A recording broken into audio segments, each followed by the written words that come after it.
Ah, Listo. listo, buenas noches a nuestros queridos oyentes. Les agradecemos que ustedes hayan querido estar en este espacio acompañándonos. Siempre lo hacemos todos los martes a las 7 de la noche para que lo tengan muy en cuenta. Bueno, les agradecería a todos los que están con su electrónico, iPhone, teléfono, iPad, por favor que pongan su nombre y apellido completo los que no lo tienen. Bueno, y para comenzar, hoy vamos a hablar sobre invertir en Estados Unidos. Muchas personas no saben realmente cómo es el mercado inmobiliario y a veces toman malas decisiones y pueden tener una pérdida de dinero. Bueno, pues nosotros aquí estamos para precisamente aclarar muchas dudas y vamos primero a contarles quiénes somos. Bueno, mi nombre es Marta Lucía Salcedo. Me encuentro en Miami. Soy agente inmobiliario desde hace 6 años y medio, especializada en clientes internacionales, administradora de empresas y pertenezco a la Asociación de Realtors de Miami. Y mi nombre es Felipe Ayuy, yo soy asesor inmobiliario internacional, experto en inversiones para extranjeros. Y bueno, yo también he estado ya activo en esta industria los últimos 5 años y soy una persona extremadamente apasionada por el trabajo que yo hago. Bueno, mi nombre es Andrea Yubi. Yo tengo 9 años en este ramo de la finca raíz aquí en los Estados Unidos. Me especializo en inversionistas internacionales y en compra y venta de propiedades. Y como todos mis compañeros, pertenecemos a la Asociación Nacional de Realtors. Es muy importante que ustedes tengan esto muy claro, pues es la reguladora de todo lo que nosotros hacemos como vendedores de finca raíz. Bueno, si tienes alguna pregunta, en la casilla del chat puedes comenzar a hacerlo, no importa, trataremos de contestar la mayor cantidad de preguntas que tengan. De nuevo les recuerdo, por favor, pongan su nombre completo para poder identificarlos y más adelante poder contestar sus preguntas. Y como siempre tenemos un invitado especial, siempre traemos especialistas tanto en finca raíz, en préstamos, en abogados, en asesorías tributarias, en créditos hipotecarios. Y bueno, hoy nuestro invitado especial es Fernando Galíndez. Él es socio y especialista en préstamos hipotecarios de una compañía muy grande que tenemos en el sur de la Florida, como es Q Capital, un banco hipotecario de los Estados Unidos. Bueno, constantemente tenemos personas que nos contestan preguntándonos muchas cosas acerca de préstamos. Y hoy estamos aquí con Fernando porque él nos va a aclarar muchísimas cosas. De nuevo le repito que si tienes preguntas, hazlas en la casilla del chat para responderlas. Bueno, comencemos con nuestras preguntas, Fernando. Buenas noches. Gracias, Yubi, por la invitación y aquí estamos para servirles a todos. Gracias por estar con Gracias. nosotros. Te lo agradecemos mucho y bueno, esperemos que nuestra audiencia quede muy contenta hoy con lo que vamos a hablar. Marta, tienes la palabra. Sí, bueno, Fernando. Hay preguntas que varios clientes me han hecho. ¿Cómo es que influye la inflación que estamos teniendo en estos momentos cuando hacemos inversiones en bienes raíces, sobre todo cuando son clientes extranjeros?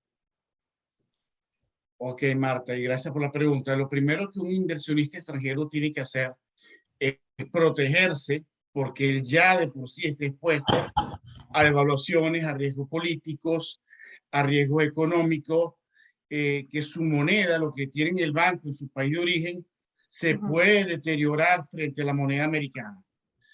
Ya con ese simple hecho lo obliga a tener que buscar opciones en moneda dura y de salvaguardar su patrimonio. ¿Cuál es, obviamente, el mejor país para eso? Los Estados Unidos de Norteamérica. Sabemos que es la economía más grande del mundo, pero aquí en los Estados Unidos también existe inflación, lo estamos viendo, producto de la pandemia y la cantidad de dinero que se soltó como estímulo eh, cruzado con bajas tasas de interés y con problemas en la cadena de suministro por la pandemia.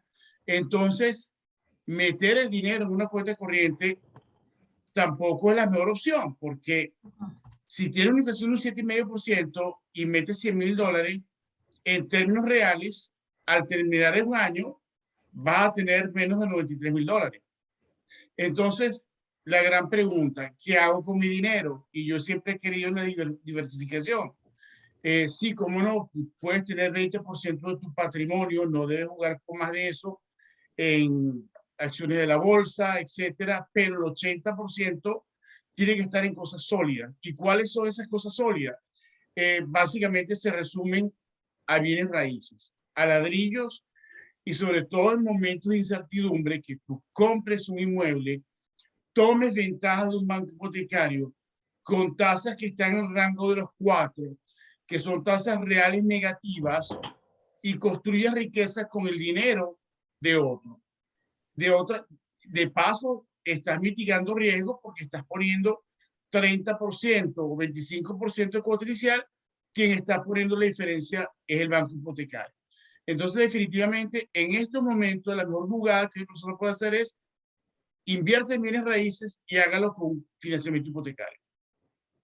Súper, súper, súper. Y bueno, Fernando, ya con ese comentario, pues ya sabiendo que lo mejor sería invertir en bienes raíces y sacando una hipoteca para esa inversión también, ¿por qué razón es importante invertir ahora, sí, diversificar primero su patrimonio, independiente de lo que está pasando en este momento en el mundo, sea en nuestros países, con la moneda y en cualquier otro lugar del mundo? Felipe, no es importante ahora, era importante ayer, hoy, mañana y siempre. Les cuento algo, los grandes capitales se han hecho o se mantienen con bienes raíces. ¿Okay? Entonces, independientemente de la situación que estemos en este instante, si ustedes quieren preservar su dinero, hacerlo crecer, el mejor vehículo es una propiedad inmobiliaria. Sí, eso es muy cierto. Realmente hay que pensar en que realmente es algo muy tangible, ¿no? Es algo que nosotros podemos, es un valor grande que podemos tener en nuestras manos y eso influye realmente en una buena decisión. Bueno, pero entonces, Fernando, hablemos lo que son los intereses versus el índice inflacionario. Ahí está el punto más importante. Ese es el punto más importante y el juego más bonito. Cuando tienes la oportunidad de agarrar crédito en el rango de los 4%, cuando hay una inflación en el 7,5%, ojo, pero cuando las propiedades en los últimos 10 años se han revalorizado en 8,3%, cuando hay un déficit inmobiliario de 5 millones de propiedades en los Estados Unidos, entonces la pregunta es, ¿en qué otra cosa voy a invertir que no sea una propiedad inmobiliaria? Exactamente. Bueno, yo diría que, bueno, aquí vamos a meter un tipcito, unos ciertos, aquí exclamación. ¿Cuál es el momento apropiado de las personas para invertir? Y yo creo que esto todos lo sabemos y todos lo decimos. El momento apropiado es el momento en que tú puedes comprar. Es el momento en que estás listo para la compra.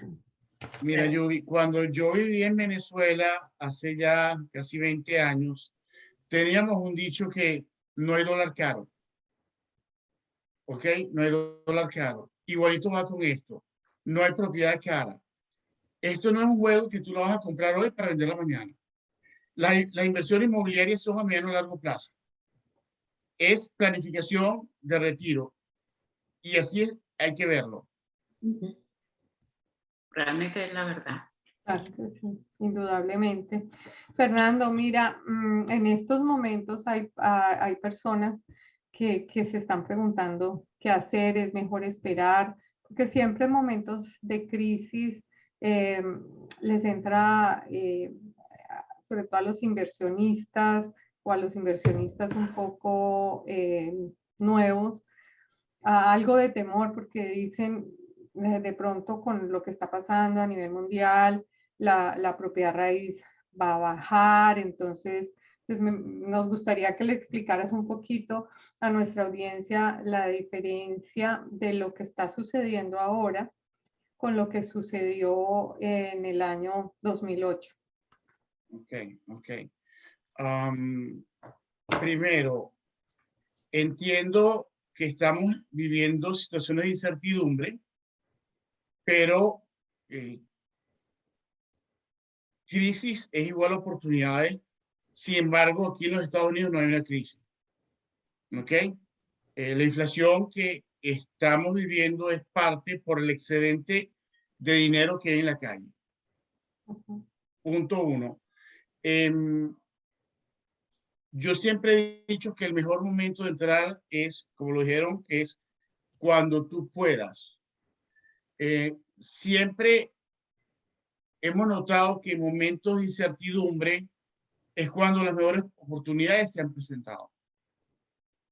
Una propiedad inmobiliaria siempre va a ser una propiedad inmobiliaria, es una casa, es un lugar donde una persona va a vivir y necesita esa casa para vivir.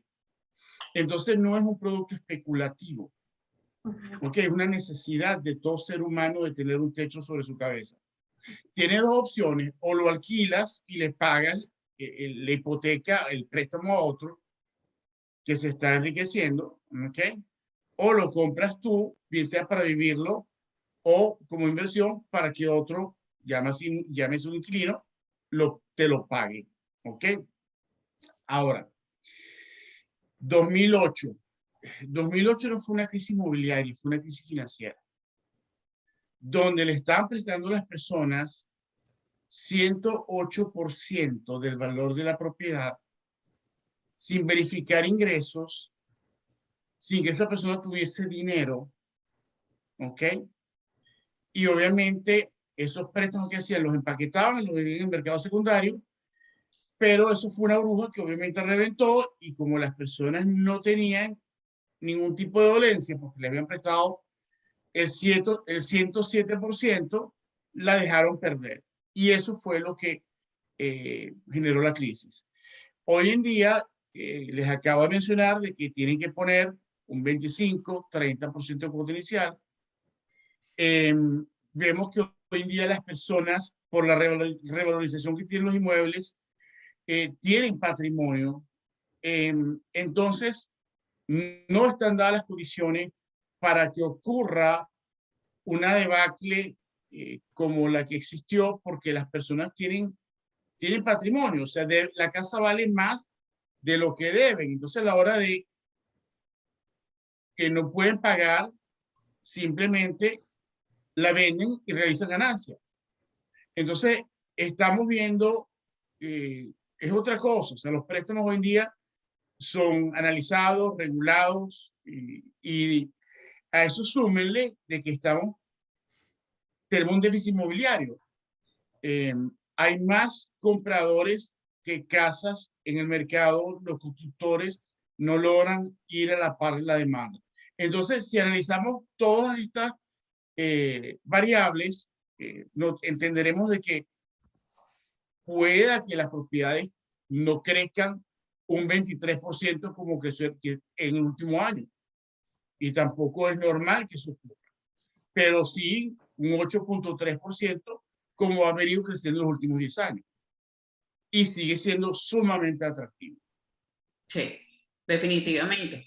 Yo recuerdo, bueno, aquí un comentario. Yo recuerdo que en la época de la crisis del 2008, prestaban sin revisar documentos. Le decían a uno, mire, preste y escriba aquí que usted gana tanto, y eso lo manda al banco, y eso no lo revisaban. Y yo creo que eran los grandes errores. Por eso pues, precisamente pasó lo que pasó.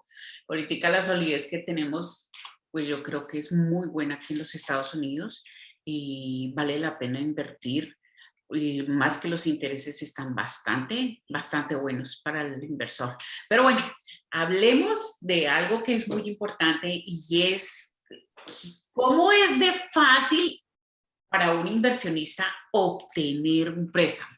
Yo creo que, mejor dicho, cuando yo me enteré de cómo podían pedir préstamos, yo decía, Dios mío, yo quisiera tener esa facilidad que no la tenemos los que somos residentes aquí en los Estados Unidos. Y bueno, entonces, la primera pregunta, Fernanda, ¿qué inversionista puede comprar con préstamo? Cualquier inversionista que cumpla con los requisitos puede comprar con préstamo.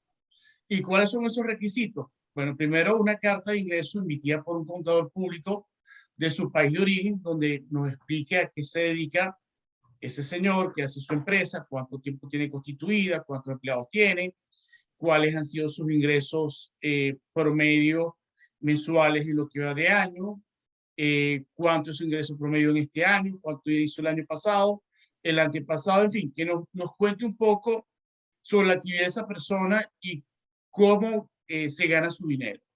Necesitamos 2 referencias bancarias que tengan, con una institución financiera con la cual tengan más de 2 años de relación, simplemente que nos diga de que esa persona maneja sus cuentas correctamente, que tiene una relación con ese banco. Necesitamos los últimos 3 estados de cuenta bancarios donde refleje que tiene el dinero para la cuota inicial, para los gastos de cierre, que tienen algunas reservas también, copia de la visa y el pasaporte y un recibo de algún servicio de su casa donde reside en su país de origen, un recibo de luz, teléfono, etcétera, que es lo que llamamos una prueba de residencia. Entonces, si notarás que los requisitos son bastante sencillos, pero son lo suficientemente sólidos como para analizar si una persona tiene capacidad de pago y puede comprar esa propiedad. Buenísimo. Realmente sí, son muy sencillos de conseguir, los tenemos relativamente fácil. Lo que tú dices, básicamente sería, lo más difícil de conseguir tal vez sería la certificación de ingresos, que depende o de un contador o de la empresa, y la referencia bancaria. El resto, las otras cosas las pueden tener directamente uno. Con relación a estos requerimientos, Fernando, yo tengo dos preguntitas allí.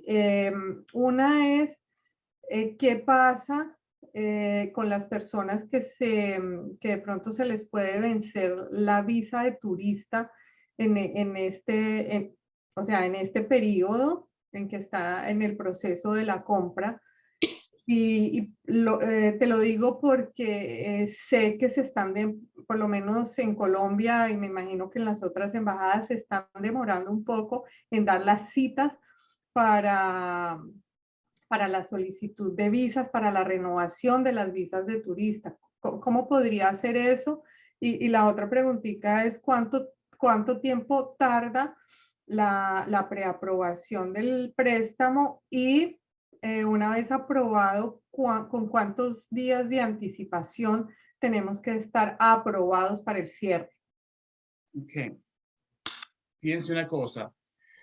Tenemos un solo programa que toma la renta o la renta potencial de la propiedad como fuente de repago del crédito. Se llama DSCR. Y ese programa no requiere visa porque le hacen firmar al comprador, al inversionista, un documento que dice de que él no va a ocupar esa propiedad porque es netamente una propiedad de inversión destinada a la renta. De ser ese el escenario, se puede hacer sin visa, más tiene que tener el pasaporte vigente. Si quiere tener la facilidad de poder usar esa propiedad como vivienda secundaria para vivir de vez en cuando, sí necesitamos que tenga visa para que pueda entrar a los Estados Unidos. ¿Ok? En cuanto a la preaprobación, si a mí me dan los documentos hoy, yo mañana les puedo tener una preaprobación. Una vez que tengamos la documentación completa y ya dentro de esa, además de la documentación del cliente, tengamos un contrato ejecutado, en 45 días podemos estar protocolizando o cerrando. Okay. Perfecto, perfecto. Y bueno, Fernando, yo lo estaba hablando con mi cliente esta mañana y es un cliente que está en este momento en Perú. Y él me hizo esta pregunta que te voy a hacer a ti. Y me preguntó, mira, yo quiero invertir en los Estados Unidos, pero yo no tengo cuenta bancaria allá en los Estados Unidos. ¿Es necesario tener o cómo serviría eso? Ok, Felipe, podemos hacer el análisis con el dinero, con los extractos bancarios de Perú, pero antes de cerrar, él va a tener que abrir una cuenta aquí en los Estados Unidos y enviar el dinero para la cuota inicial y los gastos de cierre y las reservas a los Estados Unidos. ¿Ok? Es decir, que antes de cerrar, tiene que venir a abrir una cuenta. Perfecto. Perfecto. Ve, yo tengo una preguntita, una aclaración. Para los documentos de préstamo, que les quede claro tal vez a nuestros oyentes, no necesitan presentar el informe de impuestos del país, ¿verdad? No, Ayubi, no lo necesitamos porque estamos tomando las palabras, y ni siquiera las palabras, estamos tomando una carta certificada por un contador. Yo no soy quien para objetar a un contador colegiado de un país. Perfecto, bueno. Y continuando con eso, entonces, aquí tenemos una situación. ¿Qué es más conveniente? Aclarémosle esto a nuestros oyentes. ¿Qué es más conveniente? ¿Que la persona compre con préstamo o compre con cash? Porque en nuestros países, por lo general, uno trata de no tener deudas, ¿sí? Esa es como la meta. Pero, porque aquí es lo contrario. Sí, aquí es completamente distinto y es que en nuestros países las personas llevan una vida más sencilla. Yo me acuerdo que mis padres, mi abuelo tenían una sola casa, vivieron en esa casa toda su vida y decían, yo salgo de esta casa con los pies por delante. ¿Ok? La economía en Latinoamérica era muchísimo más estable, yo creo que a nivel mundial, y estamos hoy en día en un mundo completamente distinto donde las personas, sobre todo los latinoamericanos, se ven obligados o necesitan eh, invertir, proteger su dinero y colocarlo en otro país. Nuestros abuelos, nuestros padres no hacían eso. Entonces, pensando como un inversionista, vamos a suponer que yo tenga $500,000. ¿Ok? Yo tengo dos opciones, por ponerlo de una forma muy sencilla. Me compro una sola propiedad por $500,000 y la tengo paga. Pero mi revalorización es sobre una propiedad de $500,000. ¿Estamos de acuerdo? Dos, yo tengo rentada una propiedad de $500,000. En algún momento, como en todas partes del mundo, ese inquilino se me va a ir. Y mi única propiedad de $500,000 va a estar desocupada. ¿Cuánto voy a estar recibiendo yo de caja? Cero. Aunque la rente rápido porque sabemos que hay escasez de propiedad. Pero en algún momento dado eso va a pasar. Ahora, si yo tengo dos propiedades, primero, mi revalorización es sobre 1,000,000. Son dos propiedades de $500,000 y yo me apalanqué con $250,000 en cada uno. Me puedo apalancar con 25% o 30%, pero vamos a suponer que, para poner esto más fácil, mi revalorización es sobre $1,000,000. ¿Ok? Si una se me desocupa, todavía la otra me está generando caja. Entonces, de alguna forma, no solamente mi crecimiento patrimonial lo estoy exponiendo, lo estoy maximizando, sino que estoy minimizando mi riesgo porque difícilmente yo vaya a tener las dos propiedades desocupadas de forma simultánea. ¿Ok? Y por el otro lado, tengo un banco que está asumiendo igual o mayor riesgo que yo porque es quien está poniendo el dinero y me está brindando ese dinero a una tasa por debajo a la tasa de inflación o a lo que se están revalorizando los inmuebles. Yo creo que ahí te respondí la pregunta.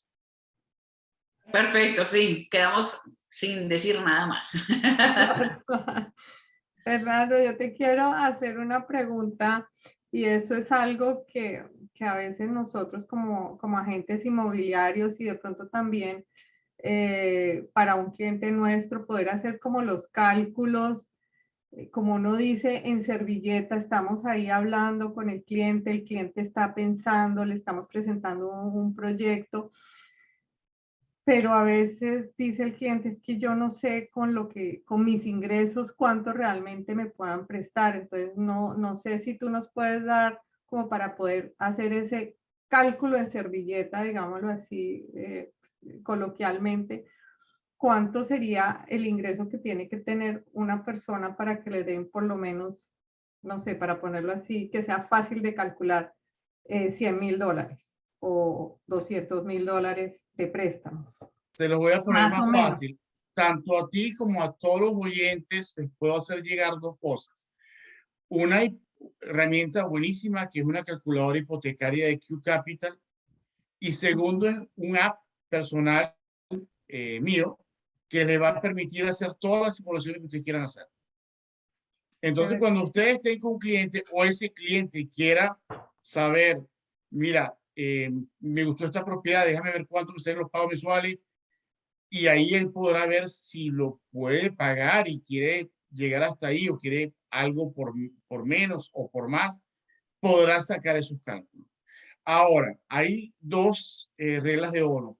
Una persona no debe comprometer en sus obligaciones totales, tanto en su país de origen como acá.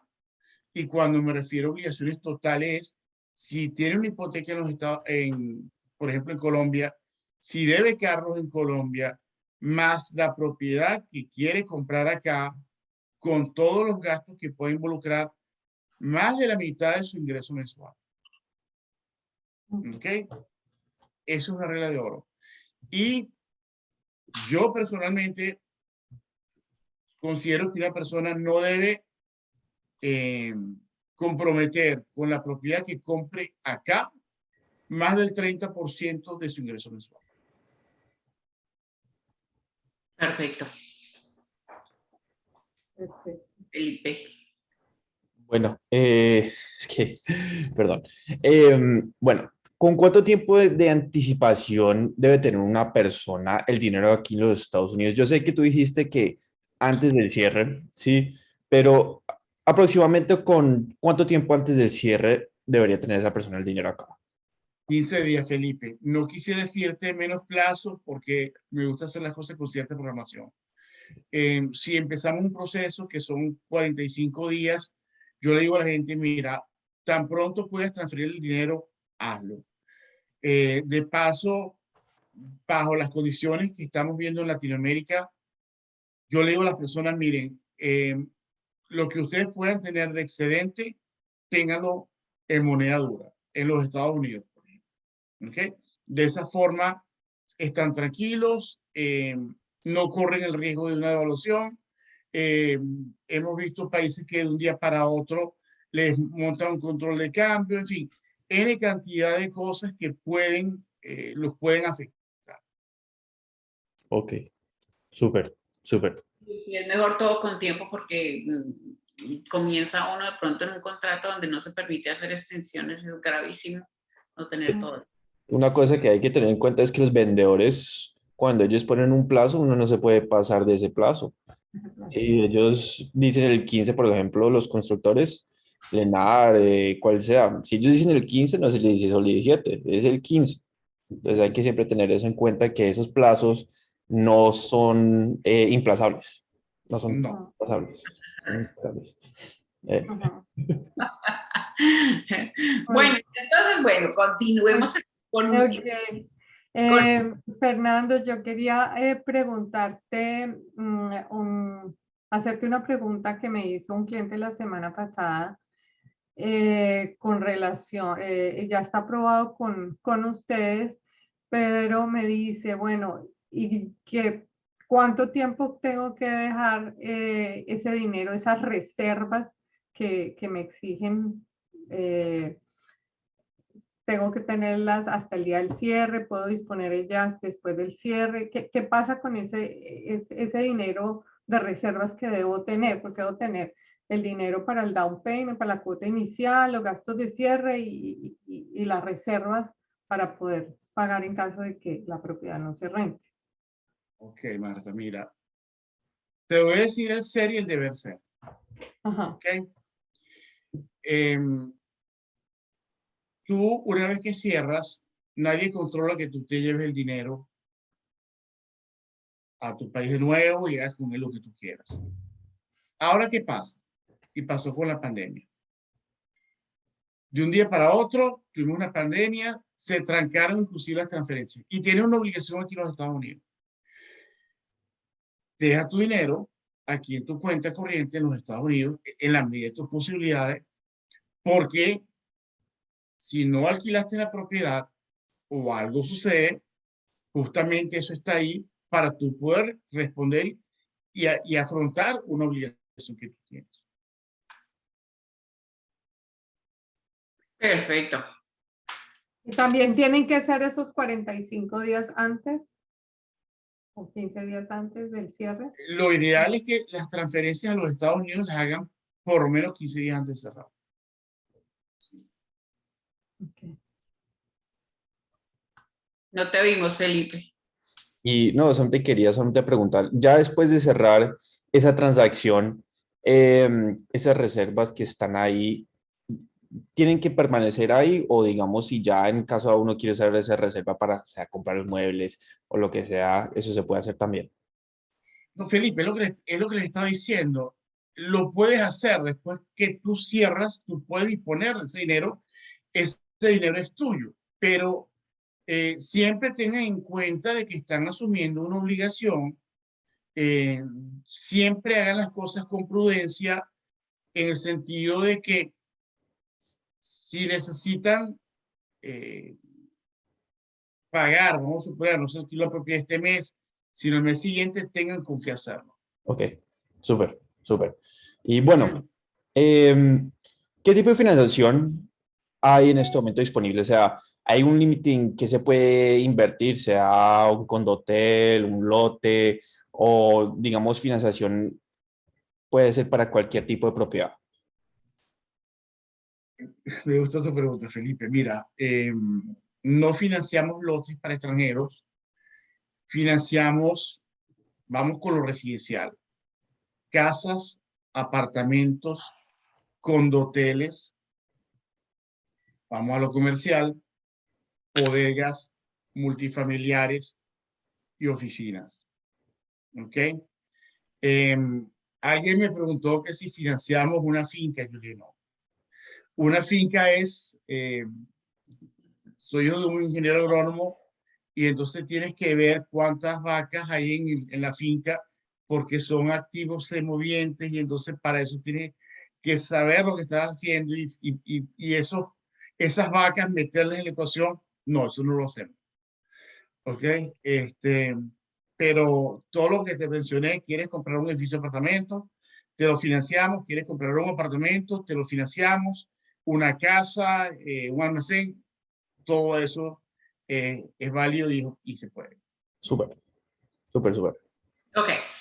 Y entonces, bueno, Fernando, cuéntanos, aquí yo sé que todo el mundo está preguntándose, ¿cuál va a ser la tasa que me van a dar a mí por un préstamo como extranjero? Están hablando los cuatro, referencial un 4.75. ¿Y cuál es la cantidad mínima que prestan? $150,000. O sea que para que les presten 150,000, la propiedad tiene que tener más valor. La propiedad tiene que valer aproximadamente unos $250,000. Ustedes como especialistas en el área saben que no abundan las propiedades de $250,000. No es mucho lo que conseguimos por ese precio realmente. Las propiedades han cambiado mucho de valor y ha sido un año muy bueno para los Estados Unidos. De todas maneras, son buenas inversiones. De todas maneras, así tengamos inflación, todos los países, yo creo que en el mundo tenemos inflación, todos los países. Y realmente si hay algún país sólido, es Estados Unidos. Eso no, eso es, no hay nada que hacer. Bueno, Te voy a sigamos. decir algo muy coloquial, y disculpa que te interrumpa. Sí, Cuando los Estados Unidos estornuda, a los demás países les da gripe. sí, está gripa. Eso, La Florida vamos a hablar del estado de la Florida. No quiero hablar del país. Tiene una economía de $1 trillón. Cuando hablamos de $1 trillón, puedes agarrar varios países latinoamericanos, sumarlos y no llegan a lo que al Producto Interno Bruto de la Florida. ¿Ok? Entonces, yo creo que eso, y para una población de 20 millones de personas, de paso, eso te dice qué tan sólido es no solamente el país, sino el estado de la Florida, que de paso es uno de los 10 de los 50 estados de los Estados Unidos que no tiene doble tributación. ¿Okay? una gran ventaja. Sí. Así es. Hay que saber dónde invertir. Porque Estamos viendo personas de California, de Nueva York, mudándose para la Florida, que las empresas le están dando a raíz de esta situación la oportunidad de trabajar remotos. Y antes, una persona de 67 trabajaba remoto. Ahora es una de 7. Entonces, una persona que vivía en Nueva York en un apartamento del tamaño de una caja de zapatos, y ese hueco costaba $800,000, lo vende y se viene para Florida y se compra una casa espectacular con sol, palmeras y con piscina. Piscina. playa y mar junto. Sí. Así es. Fernando, volviendo, perdón, volviendo otra vez al tema de los préstamos, nosotros en nuestros países, en Latinoamérica, somos muy dados a pagar anticipadamente un préstamo. No nos gusta tener deudas a largo plazo. ¿Hay algún tipo de penalización por pagar anticipadamente? Yo sé que los préstamos aquí para los extranjeros también son a 30 años. ¿Hay alguna penalidad si se quiere pagar anticipadamente? Fíjate, Marta, basándonos en que los préstamos inmobiliarios son para cubrir una inversión a mediano y largo plazo, ¿qué te dice el banco? Durante los 3 primeros años permito que tú abones el 20% de la totalidad del préstamo principal, el 20%, no más de eso. Al terminar el año 3, si lo quieres pagar en su totalidad, hazlo. Sin embargo, ¿qué es lo que yo siempre recomiendo? Ve todos, de acuerdo a tus posibilidades, haz amortizaciones extraordinarias a capital y de esa forma vas reduciendo el plazo. Y cuando te das cuenta, un préstamo de 30 años lo bajaste a 15 o 10 años, porque fuiste haciendo pagos extraordinarios. Y bueno, ya hablando de, digamos, en cuestión de bajar el tiempo y ya hablando del tema de tiempo de la vida de un préstamo, ¿cuáles son, digamos, los límites, digamos, de tiempo de préstamo? O sea, máximo 30 años o cuál es el mínimo y máximo de los préstamos. Tenemos 2 tipos de préstamo en cuanto a plazo, 15 años y 30 años. La forma en que yo lo veo es que tienes hasta 30 años o hasta 15 años para pagarlo. ¿Qué pasa si tú firmas un préstamo a 15 años? Tú te estás amarrando mediante una nota que lo vas a pagar en ese periodo de tiempo, lo cual significa de que desde el punto de vista caja, los pagos mensuales van a ser mayores. Si lo puedes hacer y lo puedes afrontar, perfecto. Si no, y tú estás invirtiendo y estás esperando una renta, ¿qué te recomiendo? Agarra el préstamo a 30 años, no te estás amarrando a un plazo menor, pero lo puedes hacer, y de acuerdo a tu posibilidad, de acuerdo a tu flujo de caja, tú vas amortizando al préstamo y lo vas reduciendo de acuerdo a tu situación financiera y a lo que tú puedas y quieras hacer. Perfecto, perfecto, perfecto. Bueno, y la última pregunta que tenemos y le vamos a dar la palabra a nuestros oyentes es, ¿cuánto cuesta sacar una preaprobación? Wow, yo quisiera decirle que cuesta $1,500, pero no es gratis. Es gratis. Nosotros, es más, les cuento algo. Al igual que ustedes, nosotros no cobramos hasta tanto no se liquide el préstamo y no se cierra la transacción. ¿Ok? Eso va con nosotros, los bancos hipotecarios, va con ustedes como corredores inmobiliarios, en fin, y eso cuando la persona, el comprador, y es importante mencionarlo, da un depósito inicial para entrar en contrato, eso va a lo que se llama una caja de título. Eso es un ente fiduciario, que es un árbitro, y su compañía manejada por abogados, que son árbitros entre el comprador y el vendedor. El vendedor tampoco recibe un centavo hasta que no se hace el cierre y se protocoliza. Ok. Perfecto. Bueno, ahora entonces démosle el turno a nuestros oyentes. Por favor, si tienen más preguntas, nos encantaría que nos hicieran todas las preguntas que quieran. Esta es la parte más emocionante para nosotros, las preguntas de ustedes. Entonces, comencemos. Aquí está Victoria Muñoz preguntando, con las medidas de la Reserva Federal incrementando las tasas de interés, ¿crees que se espera una corrección en la demanda de la vivienda y probablemente una corrección en los precios de la vivienda? Bueno, Muy buena pregunta. Wow.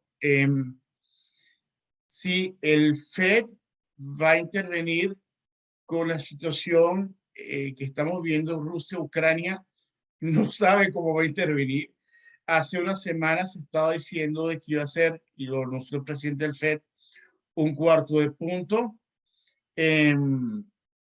Yo sí pienso de que las propiedades no van a seguir creciendo, y eso es, y para eso lo están haciendo, para drenar inflación, no van a seguir creciendo como lo hicieron el año pasado, pero van a seguir creciendo. Es decir, el año pasado crecieron un 23%.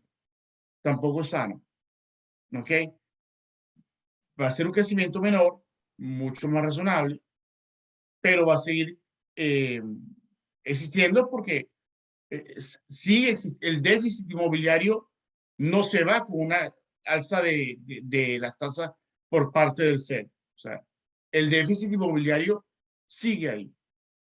¿Ok? Perfecto. Aquí pregunta Pilar Bosch, ¿cuál es el monto mínimo inicial porcentualmente hablando? O sea, ¿cuánto es lo que financia Q Capital? Sí, 25% para casas, 30% para apartamentos o condominios. Lo cual es bastante bueno porque realmente eso casi paga un residente aquí en los Estados Unidos. Claro. es facilito sacar un préstamo acá comparado a lo que un residente en realidad necesita hacer para sacar un préstamo. Y para un internacional, pues obviamente aprovechándose de estos intereses es impresionante. Sí. Bueno, yo quisiera saber si alguien más en nuestra audiencia quiere hacer alguna otra pregunta. Bueno, parece que no hay más preguntas, aparentemente quedó todo muy claro. De todas maneras, señor oyente, les agradecemos que hayan estado con nosotros. Si tienen preguntas, no duden en hacérselas a la persona que los invitó, que con mucho gusto cualquiera de nosotros les va a contestar. Y bueno, también queremos recordarles que cada martes a las 7 de la noche vamos a tener nuestro webinar, presentamos proyectos también de inversión, entonces para que estén muy atentos a los emails que van a recibir, y también van a recibir digamos la grabación de este webinar por si algo faltó o quieren analizar alguna otra cosa. Si necesitan pedir préstamo, por favor, contáctenos, que nosotros con mucho gusto trabajamos de la mano con Fernando. Nos encanta poder llevar buen seguimiento a nuestro cliente y decirle, vea, señor cliente, usted me entregó los documentos, ya le dieron la aprobación, porque este es nuestro oficio, que por favor empujar a Fernando y a toda Q Capital y pues poderles brindar a ustedes un súper servicio, informarlos mantenerlos a ustedes actualizados del préstamo, actualizados en todo lo que se relaciona a la compra de su propiedad. Bueno, aquí dice Patricia Barinoto, disculpe, no escuché bien, ¿cuánto es el interés que cobran por el préstamo? ¿Cuánto es el mínimo de préstamo? Ok, Patricia, mira, y el porcentaje para una casa de cuota inicial es 25% mínimo, para un apartamento es 30%, y la tasa a hoy está en 4.750. Bueno, les agradecemos a ustedes que han estado con nosotros. Gracias, Fernando. Una Gracias, Fernando. Feliz noche y nos vemos dentro de 8 días. Una buena noche. Muchas Feliz gracias. noche para ustedes también. Me encantó compartir y nada, estoy a la orden para una próxima oportunidad. Muchas gracias. Gracias. Feliz noche. Feliz Feliz noche. noche.